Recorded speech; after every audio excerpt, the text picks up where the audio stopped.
So let us begin with the section 2. I hope you are comfortable now with networking and its applications. Now this is going to be the main part of our course, that is getting started with cybersecurity. So what is security? The requirements of information security within an organization have undergone two major changes in the last several decades. Before the widespread use of data processing equipment, the security of information felt to be valuable to an organization was provided primarily by physical and administrative means. An example of the former is the use of rugged filing cabinets with a combination lock for storing sensitive documents. An example of the latter is personal screening procedures during the hiring process. With the introduction of the computer, the need for automated tools protecting files and other information stored on the computer became evident. This is especially the case for a shared system, such as time-sharing system, and the need is even more accurate for systems that can be accessed over a public telephone network, data network, or the internet. The generic name for the collection of tools designed to protect data and to thwart hackers is basically computer security. So security refers to all the measures that are taken to protect a place or to ensure that people with permission enter it or leave it. So basically, for authorized access only, security is a major concern. In today's world, technology has reached far more distance than we could ever imagine. New technological advances are taking place, and therefore the need for security has also increased. So, the National Institute of Standards and Technology defines security in the following way. The protection afforded to an automated information system in order to attain the applicable objectives of preserving the integrity, availability and confidentiality of the information system resources, which includes the hardware, software, firmware, information data and telecommunications. So you saw these three elements, that is integrity, availability and confidentiality. We'll be seeing these three major elements of information security in the upcoming lectures. So what is cybersecurity? Cybersecurity refers to the set of techniques used to protect the integrity of networks, programs and data from attack, damage or unauthorized access. Cybersecurity is the practice of defending computers, servers, mobile devices, electronic systems, networks and data from malicious attacks. So basically, security is preventing something that is valuable and cybersecurity is preventing something related to computers. So in the next lecture, we will see why do we need cybersecurity in day-to-day life.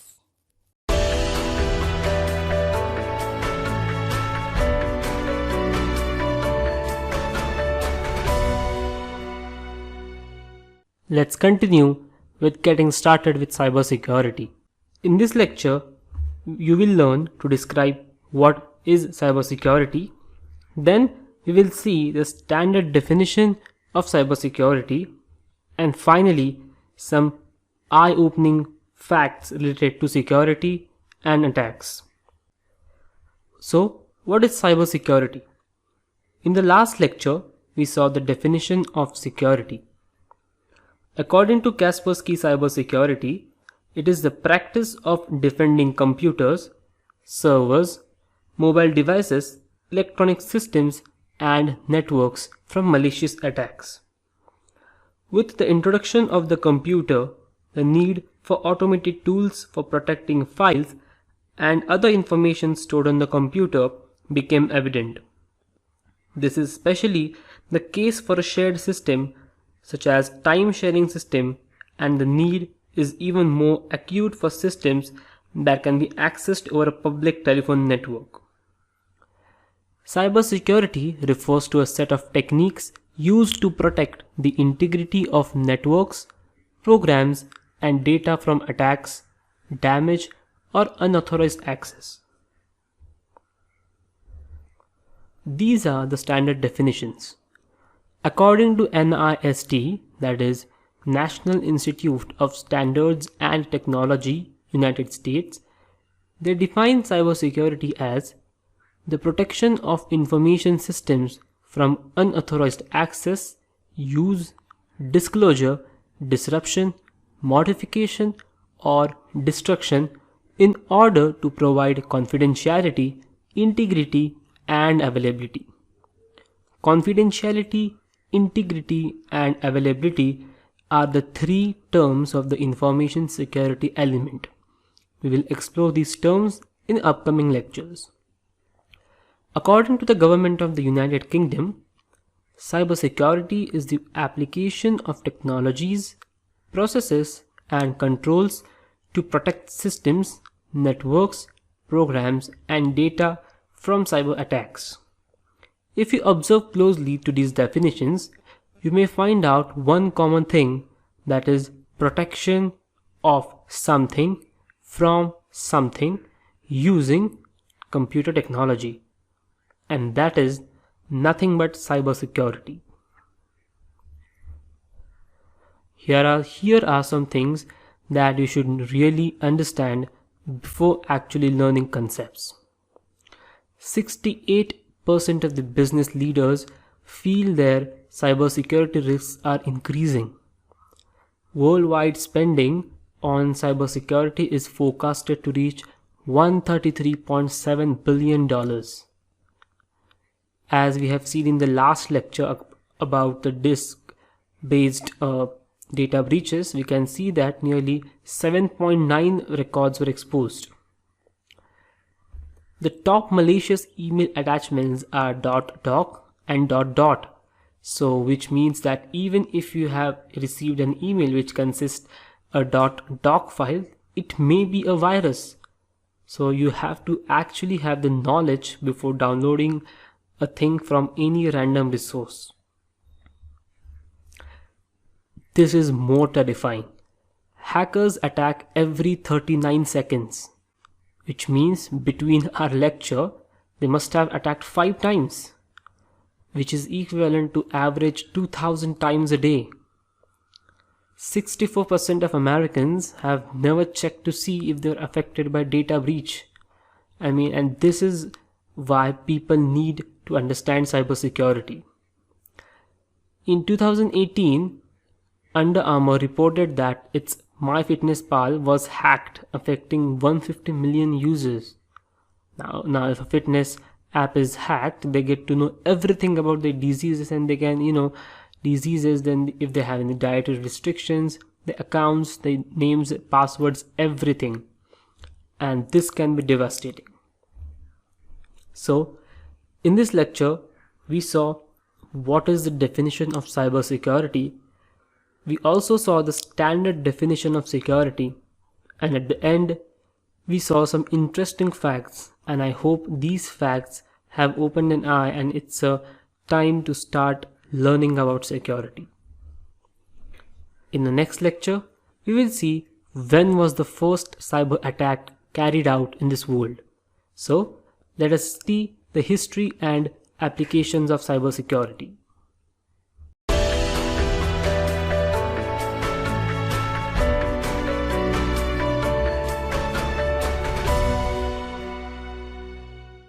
So, let us get started with the history of cybersecurity.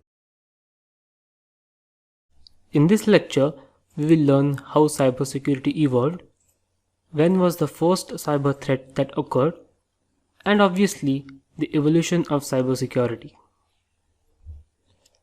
1980s was the era of computer worms. The creation of the first computer worm was a milestone in the history of cybersecurity. Researchers trace the very first disastrous computer worm to Robert T. Morris, who was a graduate student from Cornell University. Morris was curious about the internet size and created a worm in 1988 to gauge it. The worm was designed to infect Unix systems such that it would count the total connections present on the web. Morris thus wrote a worm program that would propagate across a set of networks, use a known vulnerability to infiltrate Unix terminals, and then replicate itself. However, these turned out to be a huge mistake. A programming error caused the worm to infect machine after machine.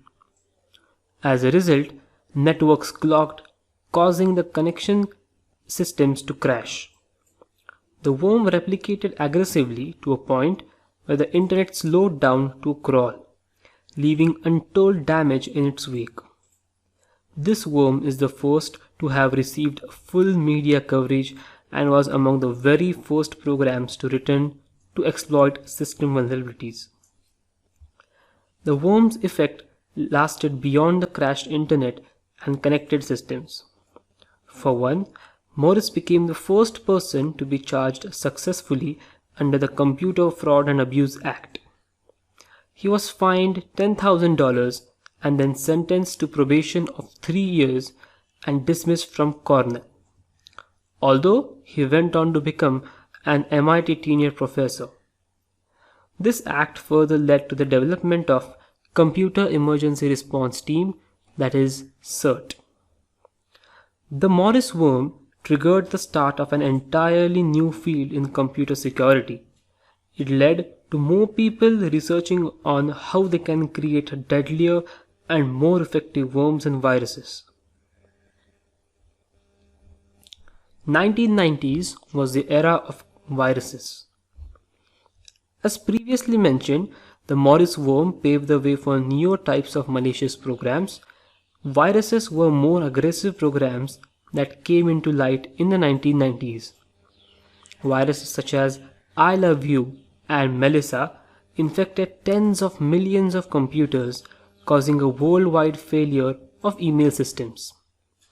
Most of the virus attacks were primarily concerned with financial gains or strategic objectives. However, inadequate security solutions at that time caused a huge number of unintended victims to be affected. Suddenly, cyber threats and attacks were a huge concern, necessitating the creation of an immediate solution. This problem gave birth to the antivirus software solutions. The programs were designed to detect the presence of viruses and to prevent them from accomplishing their intended tasks. The primary delivery method for virus was the use of malicious email attachments, and therefore this gave rise to the antivirus industry. The early 1990s saw a sharp growth of companies creating and retailing antivirus products. The products were scanning computer systems for the presence of viruses or worms. At the same time, the available antivirus solution scanned business IT systems and tested them with signatures written in a database. All of these things we are going to study in the later part of this course. However, two significant problems had high impacts on the effectiveness of these early antivirus solutions.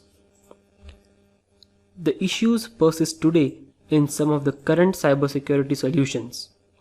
The problems included the intensive use of resources and a large number of false positives, and the former caused the most problems for users since antivirus solutions scanning systems used a lot of available resources such that they interrupted user activities and productivity.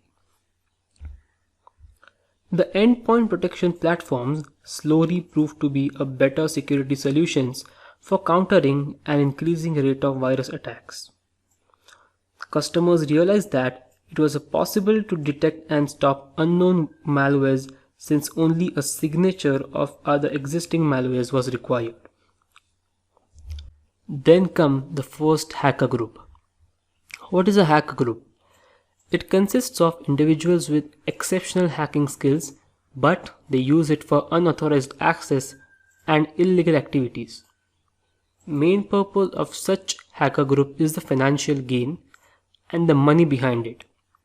We'll see the types of hacking groups later in this course, but to your knowledge, Anonymous was the first hacker group that came into the light on October 1, 2003.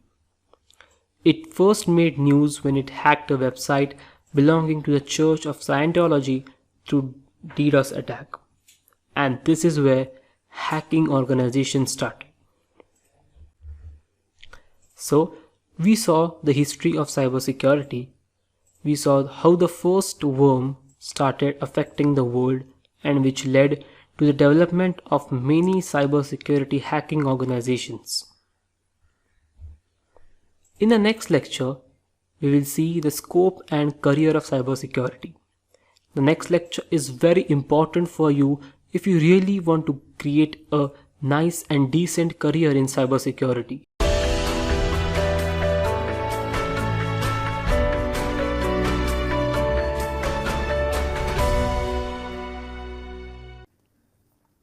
So in this video we will see which jobs are available in cybersecurity. We'll have a look at the average salary of a cybersecurity consultant, and then we'll see what skills does a security consultant need in order to proceed.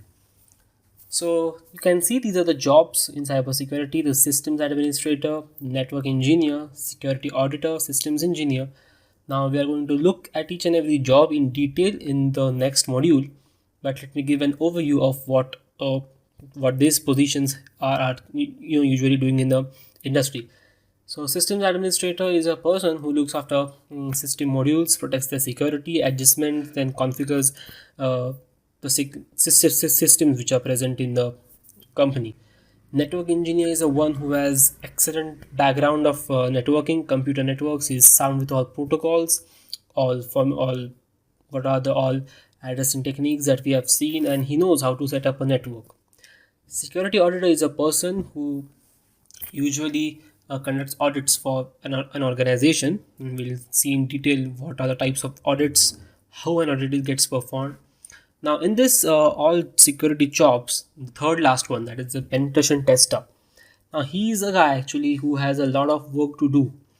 Penetration tester basically is you have to test your own organization and by thinking. So penetration tester needs to think like an hacker does. You have to think that you're a hacker, but in this case the difference between a penetration tester and a black hat hacker is that a penetration tester has an authorized access to the system. So that is a penetration testing is very important for a particular organization to determine whether it is sound with its security. So these are the insights about security consultant. I'm sorry for that. About security consultant members, I've got this from LinkedIn. So the median salary, that is average salary for a security consultant, is 87,000, as we have discussed in the last lecture. So the minimum value can be 50 for experienced or freshers, and it can go up to $133,000 per year. So with the experience, you can see. I'll just make on the pointer. You can see the experience here. Now the experience column is 23.6%. I mean, with experience, the salary also increases. So what does a security consultant need to have skill? It must know how a network works. Then he must be able to know security audits, then vulnerability assessments, how they are performed, how a penetration test is performed, then also about risk management and control. So now if as I have discussed in the previous lectures that the demand for security professionals is increasing day by day, this number is also going to increase because as technology advances, more and more data is going to be stored. Now there is another branch of data, that is cloud security. Now cloud security is gaining much boom in the market. The need for cloud security professionals is on the rise, and there are a lot of demand for those jobs. So you can see this is verified from payskill.com for security engineer salaries. So you can see if you have an experience less than 1 year, like you have just passed out from your high school or you have just passed out from some degree and you know some things about net security, still you can even get around $70,000 per month per year. And this graph is will go on increasing as you get experience. Now this says the security after you get 20 years of experience you get $127, but that is not the case. It also has factors like, see, if you have master's degree in security field or in information protection field, then the average salary goes up to around $120,000. So the job and the salary insights also depends upon your background. if you have a relevant bachelor's degree in computer science, and then you have a master's degree in, let's say, cybersecurity, which is a 2 years course, and then you have some experience of 5 to 6 months working as an internship, then your salary may increase, may go beyond $100,000 per month. So it totally depends upon your skills, how you take cybersecurity, how enthusiastic you are to learn the security aspects. Now it's not like that you pass out, you have some basic skills, and you will get $120, $120,000 per year. It's not like that. So you need to learn constantly. Since technology is an emerging field, it is your responsibility to keep learning new things day by day, because no tool is used same was no tool which was used 10 years before is now used. There are updates, there are new tools which help in easing the process, but you should get used to them. Now these are some states where the total job postings, as I said, this is a data of, I guess, 2 to 5 years before. But as you can see, in the Silicon Valley, that is California state, the more number of job postings are there where technology is more. So this data is basically of 5 to 6 years before, like in 2014-15, I guess. But now the demand for cybersecurity has increased not only in the US but in the entire world. People have become more concerned about their security. So it's a great it's a great pleasure to serve as a security professional. And you might think of now starting why you should learn cybersecurity. So what I will say is, first think if you really want to go into this field. But I'll promise, once you step down in this field, I mean, there's nothing like it. I mean, you get to learn new technologies day by day, you learn new techniques, you get to talk to professionals. Then you have various courses available throughout the industry, you have various certifications which we'll be talking also in upcoming modules. So in short, in one word, if I would like to describe this field, it's incredible. Its cybersecurity is incredible.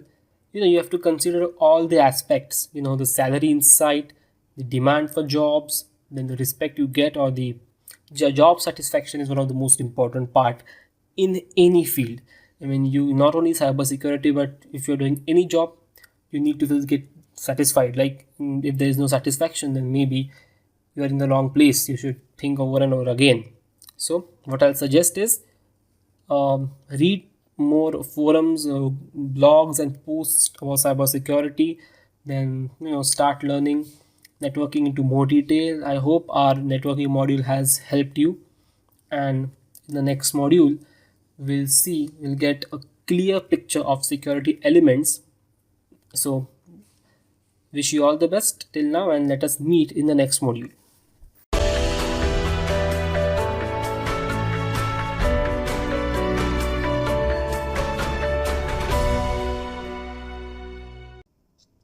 Congratulations on completing section 2 of this course. Hope you have a basic idea of what is cybersecurity and how it is important to us in our day-to-day lives. Also, in this section, you saw an overview of what are the current jobs and the pay scales in the current era. Now take rest, go through the parts of this section that you have not understood, and be ready for the next section, that is the core fundamentals of cybersecurity.